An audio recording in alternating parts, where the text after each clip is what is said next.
Gano, my name is Jackie. I am the Six Nations Tourism Manager, and I was on the local organization committee as well, and some of you saw me yesterday. We went on a fun study tour of some of the museums that we have at Six Nations. We had a really fun day, so if you missed out, you got to come back and visit me and see what Six Nations is all about. But I'm up here this morning to introduce Rick Hill. So Rick Hill is a member of the Beaver Clan and the Tuscarora Nation, and he resides at the Grand River territory of the Haudenosaunee. Rick Hill started working in museums in 1973 and has a lifelong addiction to helping museums telling Indigenous stories more accurately, more effectively, and more creatively. He started as a research assistant at the Buffalo and Erie County History Society in Buffalo, New York, and ended as the assistant director for the public programs at the National Museum of the American Indian of the Smithsonian Institution of Washington, D.C. Along the way, Mr. Hill worked at Indigenous cultural centers, including the Native American Center for the Living Arts in Niagara Falls, New York, and the Institute of American Indian Arts Museum in Santa Fe. He has been the visiting curator of numerous exhibitions in museums in the United States and Canada. Currently, he is working on an exhibition of contemporary Indigenous art for the Art Gallery of Hamilton. With further ado, Rick Hill.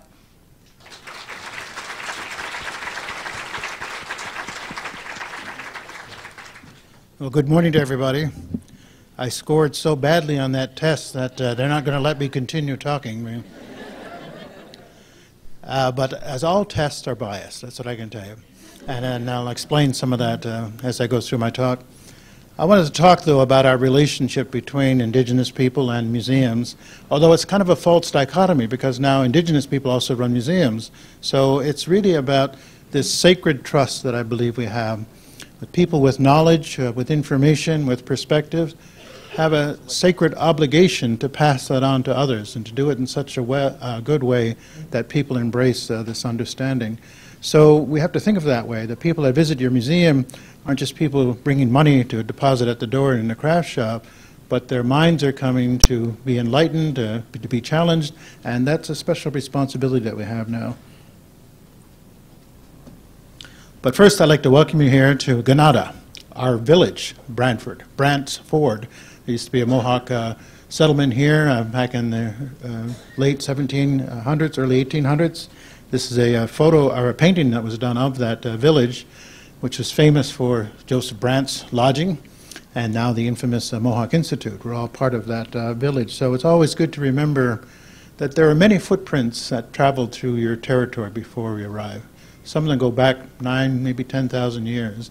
And so it's always good to remember that many people have come through this area to meet, to exchange, and to learn from each other.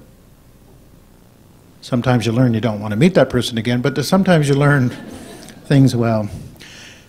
Canada has a very strange fascination with Indigenous people. And they have a long history of them. So in this photo here, I just found online last night, 1939, so we see King George the Sixth meeting some native people in Alberta, and ironically, the native people are giving him a picture, a painting of a photograph of Queen Victoria that they had. And so it's kind of a funny twist of fate, because in the old days, the royal family would come and give us pictures of them to hang in our longhouse or hang in our council house.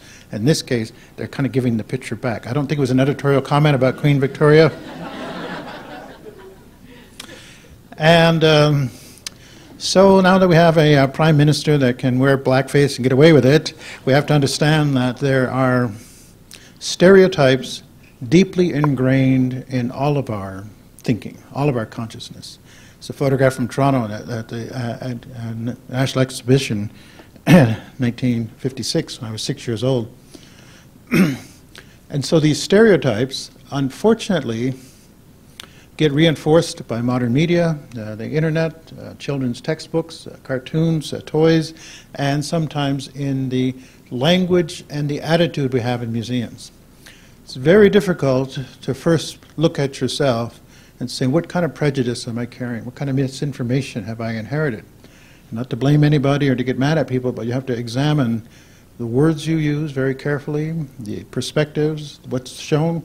And the only way you can kind of resolve that is thinking, working with Indigenous people very early and very often. But you'll also find, just like me working with museums, there's a variety of opinion, right? You all don't agree on what's the function of museums or a philosophy of education or how exhibits really work. And so there's also a diversity of opinion on our side. But today, it's my opinion is the one that matters, so I'm going to share with you. And then there's an ancient network at play here. And now by ancient network, I mean we, the Haudenosaunee, are connected to the ancestors who walked here, and even the people before there was any kind of tribal designation. Those are our ancient ancestors. They passed on knowledge to us, mostly through story, song, dance, and ceremony. But that network still vibrates. There's a little carving that was uncovered at a Seneca site in central New York. And it's very unusual. You see this figure, is he waving? Is he saying stop? All we know is he's got 6 fingers, so there's something about the Senecas you have to watch out for. Now, our test was funny. Said, what does Haudenosaunee mean? The way it's written is Haudenosaunee. Haudenosaunee, Haudenosaunee really means people who build a house in such a way as that can be extended. So it gets glossed over to people of the longhouse. The reason why it's meant to be extended is not only does your family grow, but newcomers. We extended the roof of our longhouse to the Dutch, the French, the English, maybe not the Americans, but everybody else. We said, please come and join us and live in this big house that we call North America. So it's no wonder that in the exhibitions in all of the Haudenosaunee museums, the longhouse is the primary function. It was our dwelling. Think of this, a long time ago, let's just say we're all Onondagas, 1550. We were probably all living in one longhouse.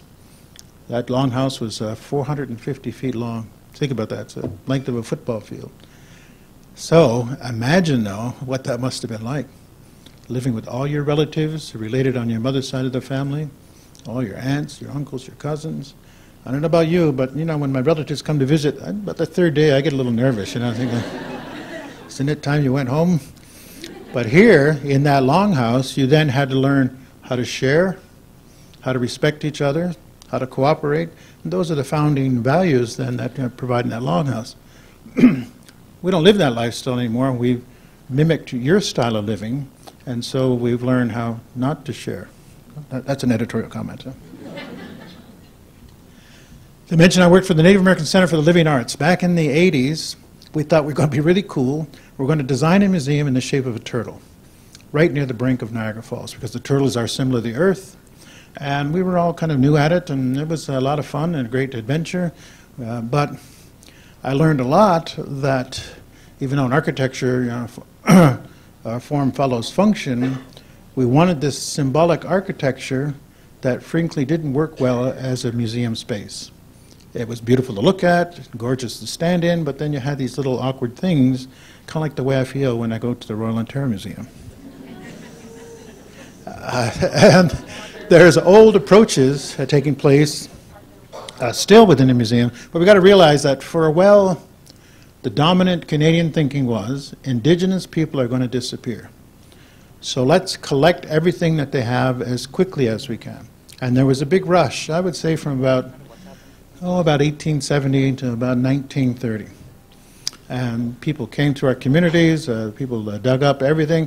This is a photograph of a guy named George High, who amassed the collection that I worked at in the Smithsonian, almost 1 million objects he collected, a private collector.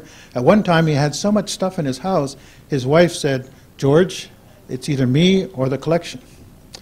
So George got a new wife. No, he didn't. They made up. So. He moved his collection to Philadelphia for a while. This was the Centennial Exhibition in the United States in 1876. It was an extravaganza, but it's kind of the way in which native cultures, objects were presented. It was a big exposition, just put a bunch of stuff in the case. The U.S. was celebrating its birthday, but guess what happened in 1876?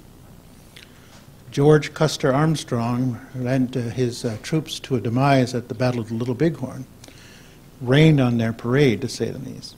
So another element comes in here. Not only was it that we were going to disappear, there was kind of a hope we would disappear. And all the more reason then we had to change the people, and thus, the residential schools, but that's a whole nother question. But in retrospect, I've had to learn, despite kind of the racist origins of, we could say, of anthropology and archaeology, maybe even ethnology, we now have an opportunity to share that information that was collected. And we are the beneficiaries of what museums and scholars have done for 100 years, provided we get access to the material.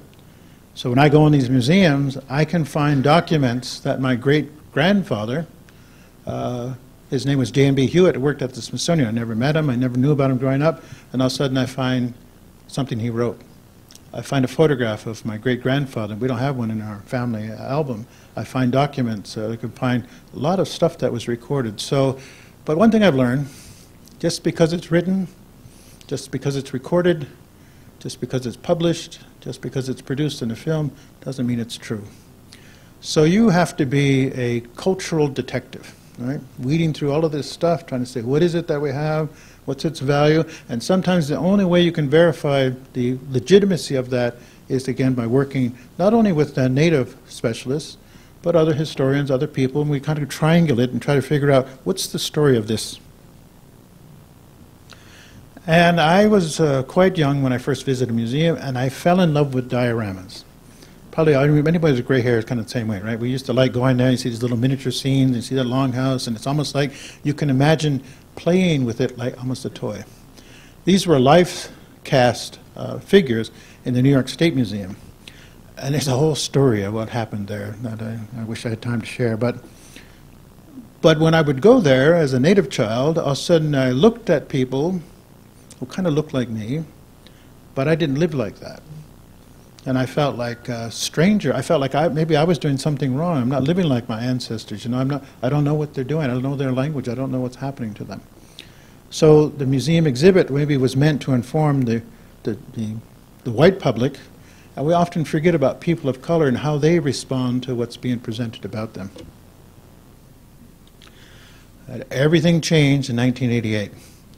I know some of you probably weren't even born then, but this exhibit at the Glenbow, called The Spirit Sings, met with a lot of opposition. And it wasn't so much about the content in the exhibit, although there was a case filed to remove some of the objects that were displayed that were considered sacred. A protest generated about the land, acknowledging the people on the land. There was a local group that was trying to get recognition by the federal government, and there were the Olympics were going on.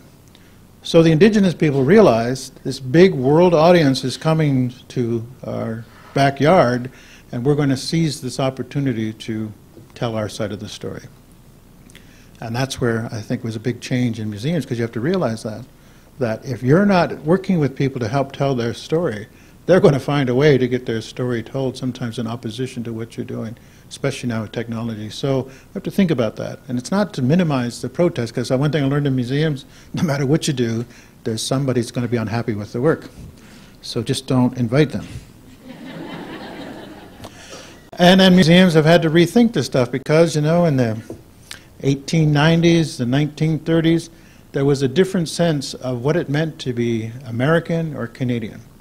And there was a different sense of what an American and Canadian hero was, as we're going through now, renaming buildings, and it's a dilemma. So this is outside the American Museum of Natural History. There was a statue of Teddy Roosevelt on a horse. At one foot was a Native American, at the other foot was an African American. And so the visual language of domination couldn't be tolerated. So in the 70s, I won't confess to being there, but let's just say I have this memory of somebody throwing red paint on this statue, somebody getting arrested for that. Our protest didn't last long, but we're saying, what does this represent? So this is more recent, where they went back and covered up that very same statue, and now look at the signs around there. The protest becomes about everything except Roosevelt. So we have to understand that. You create an opportunity, people are going to gravitate to it, whether you like it or not. One of the most important aspects of our sacred relationship is that museums hold the cultural patrimony of the indigenous nations. Cultural patrimony is things that are important to our identity. It's part of our collectiveness, the things that we identify with, things that we use in a ceremony. And right or wrong, they end up in your collections. So half of me is happy that they've been preserved. The other half says, but we still need those. So can we negotiate for their return and their use? Here's a picture of Joseph Brant that was probably painted when he was here in maybe the late 1780s. He's holding this wampum belt. Can you see that? It's hanging down to the side. This is a photograph of the wampum belt he probably held. It was in the Museum of the American Indian in New York City. We negotiated its return back in the late 1980s, and it was really quite monumental because this is what we call the Silver Covenant chain.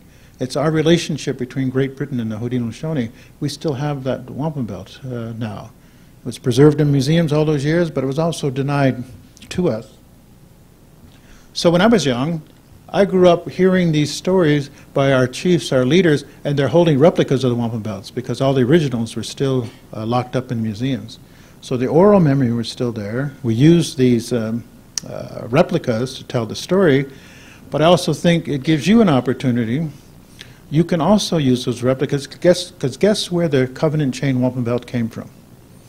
Great Britain to the Indian agent to us. It's just as much from you, and just you're a part of that, as we are. So we like to realize that, particularly with wampum belts, they're this shared diplomatic legacy that I think is helpful in teaching. This is the very famous Turo wampum, supposed to show the ship and the canoe traveling down the river of life together, but we know history is not that simple. I came across these two photos, and it always intrigued me because, you know, made me wish I was back there. I wish I was with those guys who knew all of this stuff and had these things. We see Seth Newhouse on the far side. He's holding this two wampum belts. Now, I believe he actually made them himself, but they represent the older belts. And then there was this other photograph of these other two chiefs holding the belts. And we all thought the belts just disappeared. And lo and behold, one day, this guy in our community comes, and he says, I have these things. What do we know about them? We still have those belts. But they were hidden in the community because the fear was the collector's going to come, the government's going to come, because the wampum belts are so critical to our identity. And then we realized we have to recover the knowledge that's in the belt. We have to look at the historic record. We have to look at all of the museum records, and it's amazing, the story to be told. This is Marge Bruchak. She's an Abenaki. She teaches at the University of Pennsylvania, and she's launched this research project. You want to check it out online. It's called the Wampum Project. She's gone and studied wampum in collections all over the place, her and her graduate students, but they're doing such a detailed analysis for the very first time, how the belts are made, maybe even looking at what belts match up that might be a similar maker. And then she's consulting, in this case, with a Mohawk chief. So what's the story of the belts? What do these belts mean to us? So it's a really great project. And what I like about it, in the old days, the scholars would come, they export their knowledge, they go back and they publish, and then we never hear from them. We never see that. We never benefit from the stories we share. The new scholar is saying, you're my partner, research partner. We're going to share with you all the information we got, and together we're going to interpret its significance. And I think it's very important. And the other thing, which I used to call is the deepest wound between museums and indigenous people, is the excavation and a collection of human remains, our ancestors. Ever since the 1970s, it's become an issue that we said, if we're going to have a relationship, we have to make right that. We have to return the ancestors back to their homes so they can rest peacefully. Think about this for a while. If somebody had come and dug your family grave, or your relatives, your mind is so upset, you can't focus right. And that's what we're saying, is the mindset that said, yes, we can possess human remains as an artifact or a specimen, we can exhibit them, that had to change. I almost hate showing this photograph, but you have to see the reality of it. So when I was young, there was a museum in Illinois called the Dixon Mounds Museum that basically had a graveyard the size of this room. And they excavated all of these remains. And then they would charge people to come and look at those remains. Well, during the 70s, the young indigenous people became actively involved in trying to change the nature of museums. A bunch of them showed up at the museum with shovels and dirt, jumped into the display and started covering up these remains, saying, we have to show respect for these people. Well, as you imagine, a big thing broke out. When I worked for the Smithsonian, we had to go to that place and check out their new museum. I was nervous. I don't want to go to a place where there are dead people are resting. We have thoughts about that, you know, not walking over a grave. I'm sure you have some similar things. But to my surprise, what they did, they covered the whole area over where the graves are, and they created a walkway around it. And then they did this multimedia show over it that hints at the philosophy of the people buried there, based upon artifacts and written record.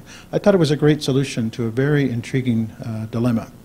I still get a little nervous because it's a museum over a graveyard is what you're dealing with. But in reality, guess what? Just about all your museums are over some graveyard. There's some native person buried somewhere, and that might be why you run a deficit every year. So healing this wound, returning the remains, has been a big topic since the 50s among the Haudenosaunee. So here's a case where this massive grave was found. It wasn't, like I said, we believe we're ancestors to everybody. And one of the issues becomes, well, can you show a direct relationship to them? I said, our stories tell us that's our relatives. We have an obligation to them, no matter what their tribal affiliation was, what their name was, or how they died. We have an obligation to return them to the earth, because what is the earth? Nothing more than the decayed remains of everything that lived before. So we talk about the Mother Earth. Our bodies fuel her to fuel the next generation. Does that make sense? So when that gets disrupted, things get a little weird. So with great ceremony and great respect, our people have been able to repatriate the remains. Some people call it rematriate them back to the nations, to the women of the nations, to be put back into the ground. That starts the healing process between us. But as you can imagine, it's very emotional. Even though we don't know, maybe we might not know the names of these people. This is a case where the U.S. Army just returned remains of children who died at Carlisle Indian School in Pennsylvania. It was like a residential school. But this just happened last year.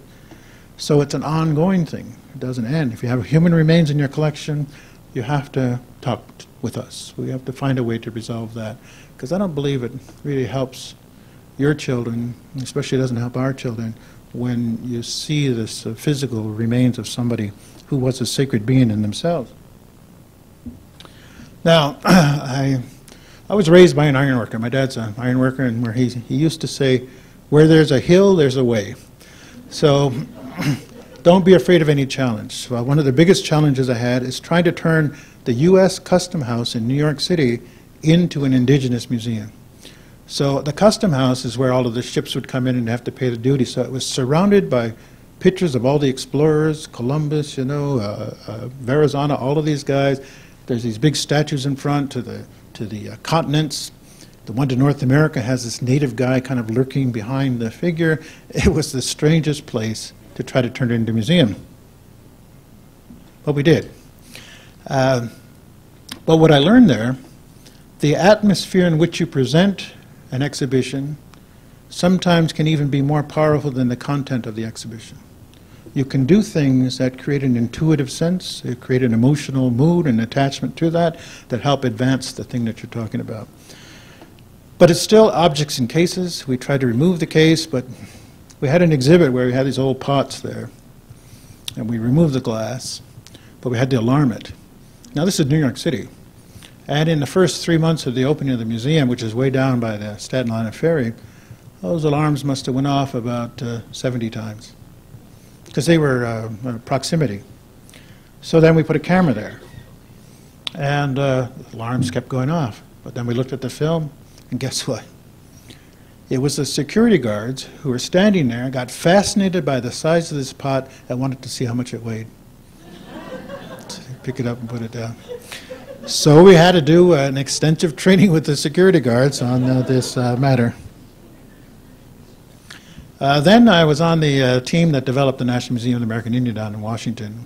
If you ever get down to Washington, as you know, it's both museum heaven and hell at the same time, because one of the problems of working for the Smithsonian, money is not an object. We had a museum created by Congress and funded, and for the first 3 years we had $15 million without having a facility. So man, we did everything. But what we did, we went out and talked to people. What would you like to see in this museum? We had consultations all over. We brought in a whole bunch of people and looking at that, trying to create this new sense of this space. It was the original design was by Douglas Cardinal. So you know his work, so he's familiar. Douglas hates a straight wall, and everything in the museum is very difficult. And so we followed that lead, though. So what we did there is saying the native people are going to drive what these exhibits are about, both the native staff and then the people that we worked with. And so when we talk about our lives, it was both the lives of the natives working in the museum, the lives of the people that we were connecting with. They would come in and pick the objects, help us tell the story. We would record their story. This is the Lakota exhibit we did, little sections of them. Now, they were meant to rotate. The Lakota story would stay there for 5 years, and then, you know, the Mayan story would come in, and another one would come in. But one of the things that I learned in museums, unless you make a financial commitment to make that happen, you know, things tend to sit there for way too long.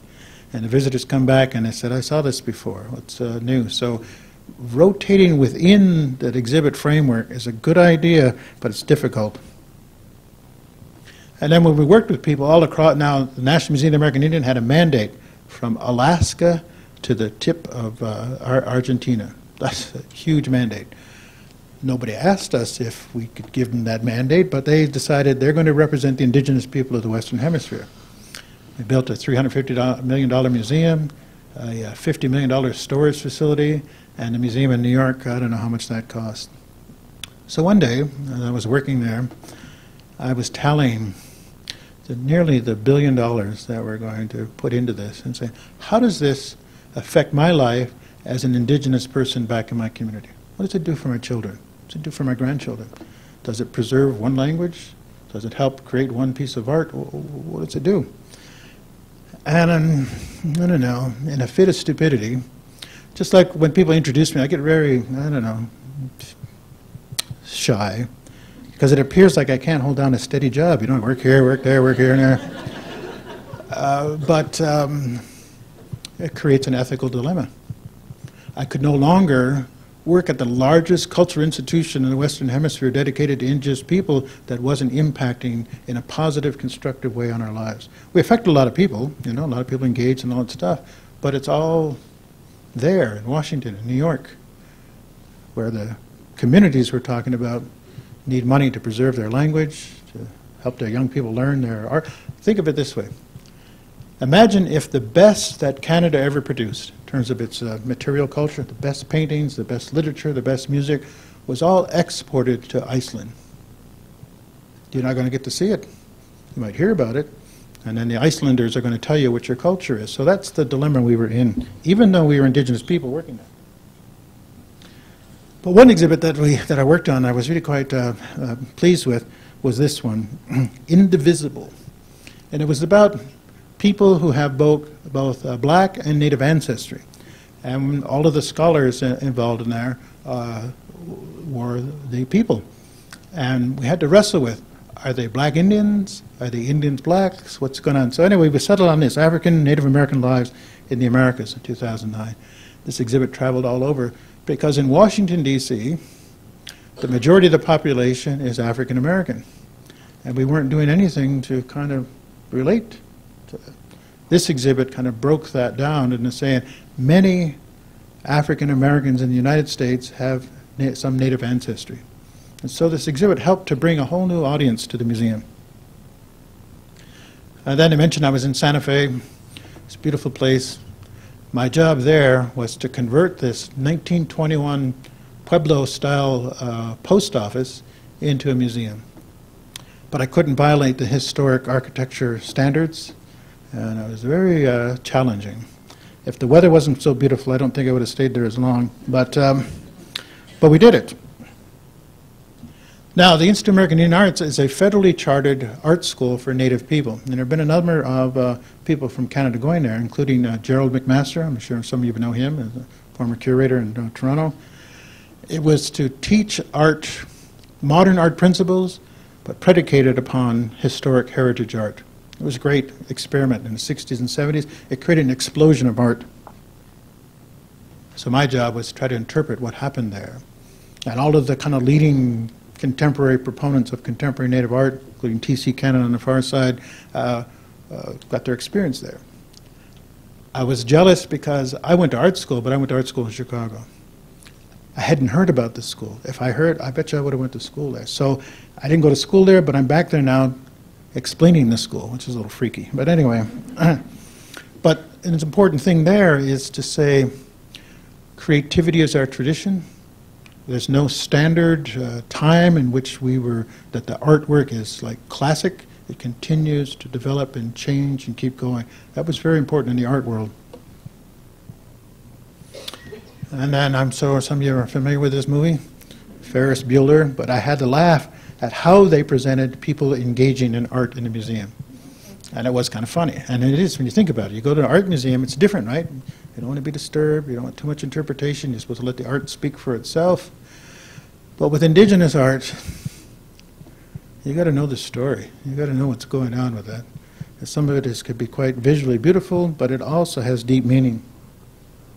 So to change what an art museum does, we decided to let the artists come in and define the spaces. Now again, it's historic architecture, but they did some really crazy things. But I worked with artists all my adult life, and I realized some of them are just wacko. Some of them you have to really be careful of what they say. Not that you want to edit creativity, but in a public space, part of your sacred trust is to say, we're not here to offend anybody. We're here to challenge people's thinking. We're here to do it in a respectful way, and your art can be challenging, but it can't be racist. And sometimes that's kind of difficult to maintain that. And then I'm a firm believer in living history, meaning in the end, your visitor needs to engage with the culture on a very personal level. We've been working with Clark for the last couple of years at the programs down at the Niagara Falls Museum, and I have to tell you, I thought it was really great. We built relationship, a community. We bring Native artists and scholars to the museum. Native people start showing up for the first time, beginning to see what's going on there down in the Niagara region. The museum then is fostering cultural growth and expression without demanding acquisitions. Does that make sense to you? Okay? So you're doing this service, this relationship to them. Now what's popular, of course, are these reconstructed longhouses in Quebec and Ontario, and they can be quite effective learning spaces, but we also have to reimagine what it's like to be an Indigenous person in there. The one question I got wrong on our test, how many clans are there at Six Nations? Because everybody will say there's 9, but there's not. We actually have 49 clans. There's 3 bear clans, 3 turtle clans, 3 wolf clans, and now we've got all these different kind of variations of that. So that's kind of an insider's view, but I got to admit, when I teach publicly, because I don't want to run through all of them, I just, yeah, we got 9 clans, you know. So it was half right. But living history requires kind of an authentic setting. What does that mean? At a place called Ganondigan in central New York, they built this reproduction of a Seneca longhouse. It cost them $500,000. And yet, it's funny because it's not made out of bark. They made, I don't know what you want to call it, fake bark. Because the old longhouses are made out of red elm. Lots of luck trying to find the red elm. They found some way down south. They cast it on the tree and then made this replica. So it looks a lot neater and even. But then they have programs where kids can sleep overnight there. One time, my kids went up there. They were on a tour, and they stayed there. And then in the middle of the night, they heard all of this noise up on the ceiling. And I thought it was raccoons or something. They go running out. And much to the surprise of my wife and my daughters, there was a couple up there engaging in the kind of things you shouldn't be engaging in the top of a rope. Or maybe you should, I don't know. But and so you wonder what's going on in their head where they want to go to this site and engage in a different kind of living history than we were expecting. You always have to be prepared for the unexpected. But inside there, they made a pointed strategy. Let's make this longhouse look as comfortable as it probably was. You walk in some replica longhouses and there's just a bare dirt floor. You see these bare logs there. You know, you look and say, this place must not have been comfortable. But they wove mats, they had furs and all that. So it's really a great place to visit. It's even greater when they do programs in there. It's very active, very successful project. And one thing they started doing is they brought back the old technique in how to do tattooing. So they had a conference on tattooing. Had their scholars there talk about Haudenosaunee tattoos and what they mean, how they represent. And then if you were brave enough, they would actually give you one there with the old technique, which I understand doesn't hurt as much and heals a lot quicker. But as we all know now, tattooing is a big thing. But here's an issue. In our culture, it was only the combat veterans were the ones who tattooed themselves, those going to fight. Their tattoos are about their war exploits and the power to return home to your family. So now we've got everybody tattooing themselves. It raises a bit of a dilemma. But I had to realize modern tattooing serves a different function than it did in the 1800s, 1700s. And our people want to use this to identify and connect to their ancestors. It's very interesting. We don't have a tattooing protocol. We can't say what's right or what's wrong, but it's raised these questions, which I appreciate. So in other words, the Cultural Center is helping people understand the nature of this. But as I tell people, it's like, once you get baptized, you can't wash it off. So be careful of how you proceed. Make sure you understand what you're doing, especially when it comes to native language, because some of our old language teachers can be kind of tricky. They can tell you the word means this, but it would probably mean a horse's rear end. As we know, dance is a very important part of our tradition, but I always feel funny. Do I need to see white people do a square dance in order to appreciate your culture at your museum? I don't know. But we love to dance, we love to present, so it's very colorful and very effective. This is an exhibit in the Milwaukee Public Museum. They have these life-size mannequins. They look real, but they're on a rotary. So the exhibit slowly turns around. It is the spookiest thing I ever saw.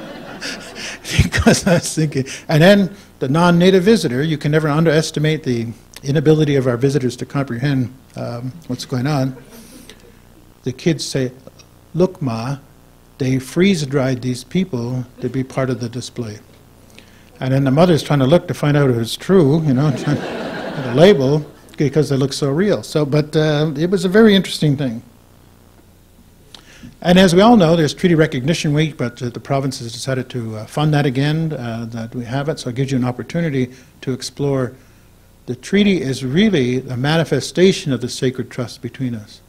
Agreements were made that allows you to live where you're living, and there's obligation back to our people, so we need to explore these. But it can be complicated. See the treaty on the right? It's called the Nan-Fan Treaty of 1701, where the Crown promised to protect our right to hunt in southern Ontario. So today, we still use that treaty to go hunting in and around Hamilton or St. Catharines or Navy Island in the river, because we believe that's part of our heritage, but also our treaty. It doesn't mean I can go shooting deer in your backyard, but we have to negotiate the nature of this relationship. But if you read this old treaty in Old English, I can tell you, I can guarantee you, there's no way my ancestors, as smart as they were, would understand the English language in that 1701 agreement. It's got terms in there that you can't translate into Mohawk. It's got concepts in there. So it makes you wonder about the dialogue that took place that resulted in these agreements. But now there they are. They're in museums. That treaty is over in the British Museum. The man is looking at one of our treaties from 1794 at an exhibit at the Smithsonian. And strange as it is, I think people need to see the actual treaty. You can talk about it, replica of it, but when you actually see there and you see the signatures on there, you read the terms on there, it helps you reimagine what it must have been like to stand there and agree to these terms. And when they did the exhibit down in Washington, they chose that two-row wampum as their theme, because that's called, some people call it the grandfather of all treaties. You might call it actually the grandmother of all treaties, but it was the founding relationship that we have. So that metaphor plays out to the whole exhibit, and that helps people understand that. This is the director of the museum, Kevin Gover. But we also still honor our treaties. So in other words, you might not have a treaty functioning museum, but you can encourage people, or you even arrange a bus trip to the treaty commemoration as part of your programming. Every year, November 11th, we gather at Canandaigua, New York, to celebrate this treaty that we made with the United States. Hundreds of people come there. And it's very important. It keeps the memory alive in our people. So we talk about a new relationship with the museums, and it's, I think it's working fairly well, but we still have a long ways to go. Our new relationship is predicated on an old relationship that our people had. This exhibit is down in Philadelphia. I think it's the American Revolution exhibit, but it kind of troubles me. And I wanted you to think about this. So there are many cases where my ancestors would take a young non-native, take him into our family, give him a name, teach him our language for the sole purpose that person is going to grow up and become the translator at the treaties. But when you read the caption here, no, you can't. This kid says, I thought for sure they were going to tomahawk me in the head, and scalp me, but instead they tied this rope. So it's a real quote. But imagine if you're a kid looking at this exhibit, what does it do for you? So how do you deal with the harsh reality of history? There was killing, there was scalping, there was a murder in an exhibit without perpetuating stereotypes. That can be quite a challenge. I like what they did here in New York City at the American Museum of Natural History. They had this old diorama that came under attack by indigenous scholars. So it's very expensive to make a diorama, it's very expensive to remove it. So all they did is, on the glass front, they did this overlay. Reconsider this scene. They pointed out some things that native scholars are concerned about. So what does this diorama tell us? So they're deconstructing their own exhibition. I thought that was actually pretty crafty. But this stuff only works on adults who are thinking about this. The kids come in, they just look at the nearly naked natives. So we have new opportunities in museums, especially with the use of digital technology. You can transport your visitor to other places. You can bring many voices to the museum, and I think that's the way things are going. This is at the Penn Museum in Philadelphia. They have this digital storytelling fair. You sit there, and it's a digital projection down. The fire starts, the stories are told. It gives you a forecast of what the exhibit's all about. That works really well, again, for adults. The kids just come and they play in the technology. I don't believe technology in a museum advances learning for anybody under 18. Not to be prejudiced, but I just think it helps us, the older people, explain to our kids what it's about. They also had these digital video walls. How many people have digital technology in their museum in terms of the exhibits, right? This was so nifty because this tall totem, you can scroll it up. It's a picture of a person there. You touch the picture, and then they tell you a story. There's objects there. You click on the object that's in the exhibit, and there's a story told. And it was all about that. That's bringing voice into the exhibition itself. Now, the curator, used to be the voice of God in the museum.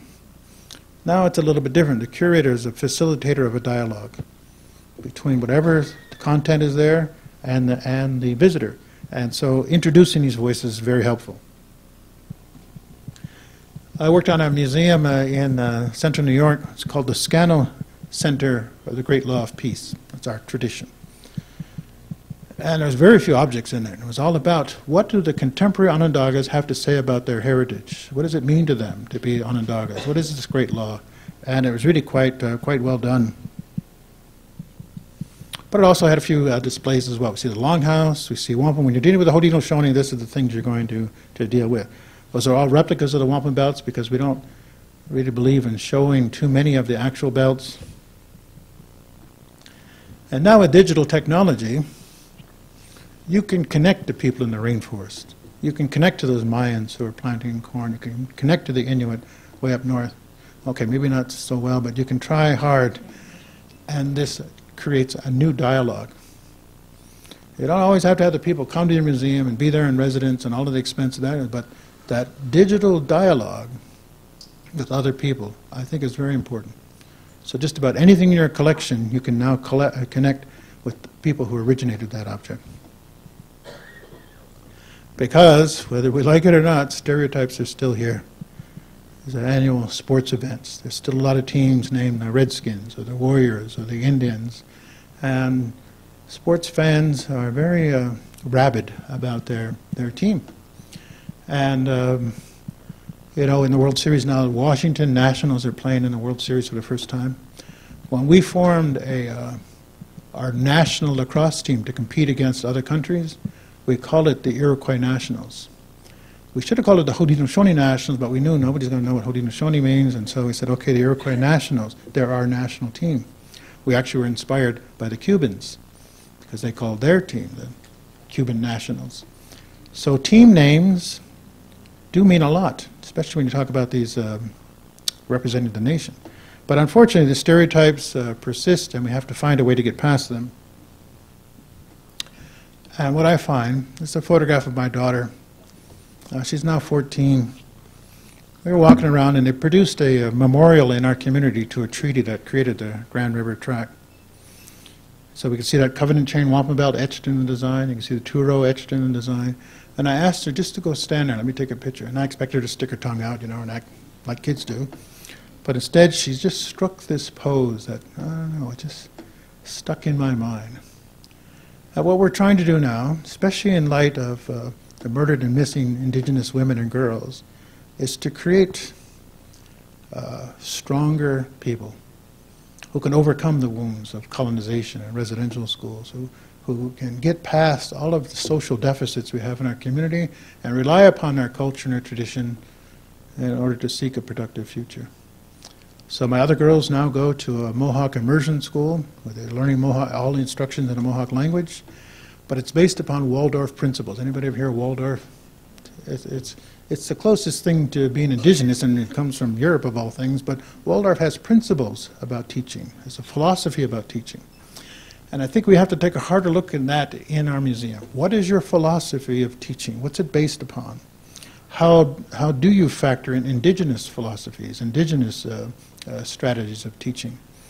And that maybe together we can create a new framework, just like we did with this school, which takes the best of both worlds. David Suzuki, in writing Wisdom of the Elders, in the introduction, he talks about indigenous knowledge and Western science. Usually we see them as polarities. But what he's trying to do is to bring them together and to say, together they have value, they had added strength. There's things, indigenous knowledge, it's time-tested and true, thousands of years old. There's techniques in Western science that's still relatively new, but we need those perspectives, particularly in the light of climate change. What the Inuits are seeing and how they understand their climate is very critical for us to understand. So I think you can take big issues in your museums, have indigenous perspectives within that is actually quite helpful. Rather than having an indigenous exhibit about climate change, we talk about climate change and we include these voices of people who actually live on the land with Western scientists and with environmentalists, and it gives the visitor a more rounded view of what takes place there. So I think we have an obligation. The sacred trust of museums is that we have to teach well this next generation of people.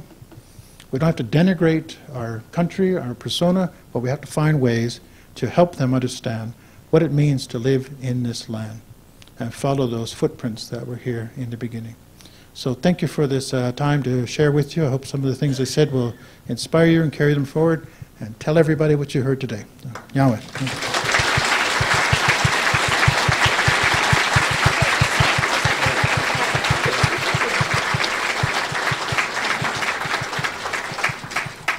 Hello. Thank you very much, Raquel, for that. I found it was, there were a lot of take-home messages. My name is Feather Miracle. I am the CEO of the Six Nations Public Library, and I'm also on, I was on the planning committee for this event. I'm very, very happy to participate and to be in partnership with the GLAM sector, being galleries, archives, libraries, and museums. On behalf of the Local Arrangements Committee, I would like to present you with this gift. Enjoy.